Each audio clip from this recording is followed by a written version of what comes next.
Mayong hapon, ano ang Butuan On News Update sa Butuan City Public Information Office.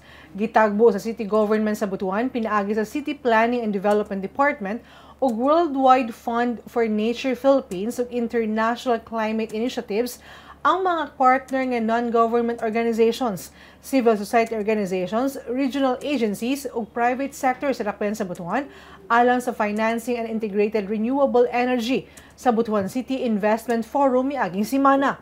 Gipresentar ng CPDD Head Engineer Iris Joy Cañete Galaura ang introduction sa Butuan Energy Development Plan 2023 hangtod 2025. Gipresentar sab sa Department of Energy ang Philippine Energy Transition Strategy, Mindanao Development Authority ang Mindanao Inclusive Clean Energy Transition o Renewable Energy Management Bureau ang role sa LGUs sa energy transition and security. Ato sa natigayong investment forum mismo si Butuan City Mayor Lawrence Fortun ang nanguna sa opisyal nga unveiling sa Butuan City Energy Development Plan tuig 2023 hangtod 2050.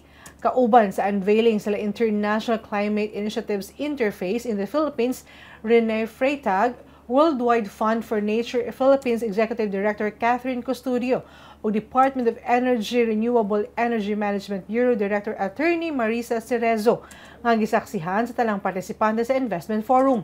Sumala ni International Climate Initiatives Interface in the Philippines Rene Freitag, magpadayon ang kolaborasyon tali sa LGU Butuan ug WWF for Nature and IKI. Kini nga kalihukan nagpakita sa lig-on nga partnership ug kolaborasyon tali sa Worldwide Fund for Nature Philippines, International Climate Initiatives ug City Government sa Butuan alang sa sustainable renewable energy sa syudad sa Butuan. So this is a wonderful opportunity not only for partners coming together to foster sustainable development goals that come from a global level. We always look from the perspective of the International Climate Initiative at triple renewables, doubling energy efficiency, that we look at the environment as a source that will guarantee us prosperity over generations.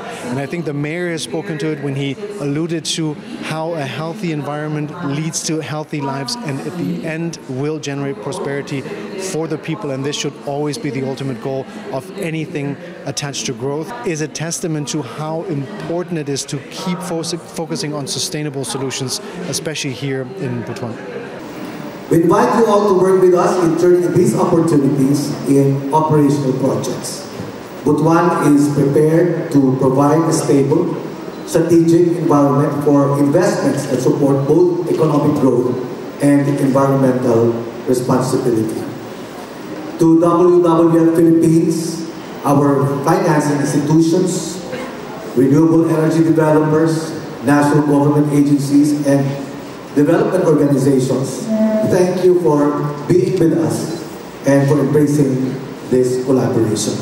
O makatong update ng adlaw alang sa bang mga updates, follow like ang official Facebook page, TikTok, Instagram o subscribe sa YouTube channel sa Butuan City Public Information Office. Ako si Charmaine Awitan. Daghang salamat.